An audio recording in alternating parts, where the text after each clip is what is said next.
You, yeah, you. Stop what you're doing for a moment and take the time to listen to my story and how I became a mom of two and pregnant just at the age of 60. So let's go on and dive right into it. So, when I was 11 years old, I was super excited because I was introduced to God, and everything that God represented just resonated with my soul. So I was super excited. So the thought of waiting till marriage meant everything to me. And that's what I wanted for myself. But unfortunately, that option, that choice, it got taken from me. So let me give you a little backstory. So I'm from Minneapolis, Minnesota, and my mom, she had a friend who came down to visit us, and she absolutely loved Prince. And so long story short, she needed me to show her where the club First Ave is, because that's where Prince performed at, and that was his club. So her and I got on the city bus. It was in the evening time. We got there. She went inside. I sat at the bus stop for maybe an hour, maybe more. I'm not really sure because it was so long ago. But she comes out. It's really dark, and she's like, oh my God, I'm going to go back to the motel with Morris Day. Prince didn't show up. And so I'm going to need you to catch the bus back home by yourself. And I'm like, all right, fine, whatever. I was super scared, but it is what it is, right? At that moment, that's what I was thinking. So I tried to get on the bus, but the bus that takes me home had stopped running for the night. So I was super scared. So I didn't know what to do. I had no numbers to call. I didn't know what I was supposed to do. So I just sat at the bus stop. And this young lady approaches me and she's talking to me and she's making me feel super, super comfortable. And she's like, hey, it's all right. Like, you can roll with me. You know, I'll make sure that you're good, blah, blah, blah, right? But it was a trap. So I go with her. We get to this apartment. We go in and there's nothing in there except for a bed in the bedroom. And so she tells me, she says, look, check it out. I'm going to need you to do this, that, and that. Like, basically, trying to prep me for, you know. And so I'm like, wait, what? I was so scared. I was so confused. And, I had my V card. Like, I was so young, right? I was only 13 years old.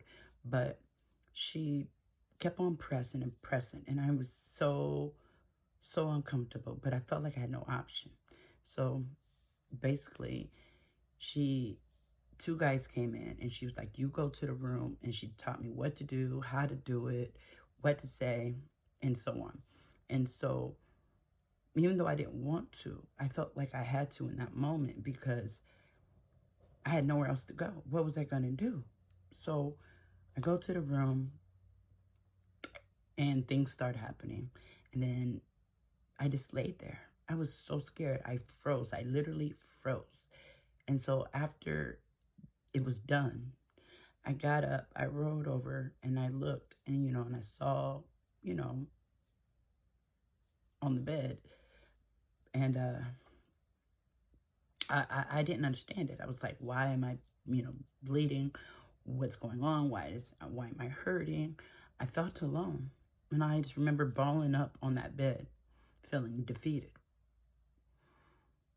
My hope of being married and giving myself away to my husband and only my husband, that got taken away from me. So fast forward, she's like, all right, let's go. We got to go. And we go out. I'm like, where are we going? She's like, oh yeah, we're about to jump on the bus right quick. And so I'm like, but the buses had stopped running. And she's like, no, no, no, we're going to catch this bus. Da, da, da, da. So I'm like, all right. So I follow her. And then she looks at me. She's like, all right, I'm going to get with you later. And walks off. Now, I, she, I just don't know, like, if she was, making profit off of me or what happened, or, I don't know.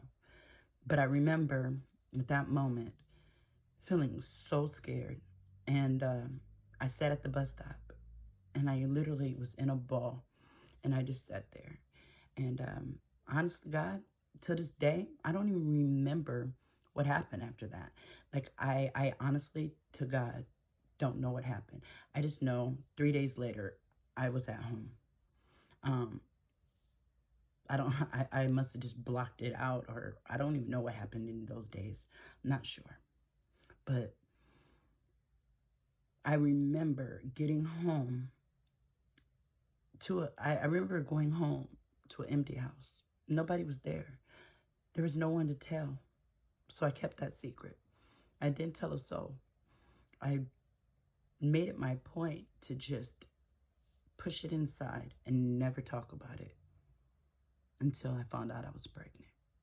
Follow me for part 2 of the story. Thank you.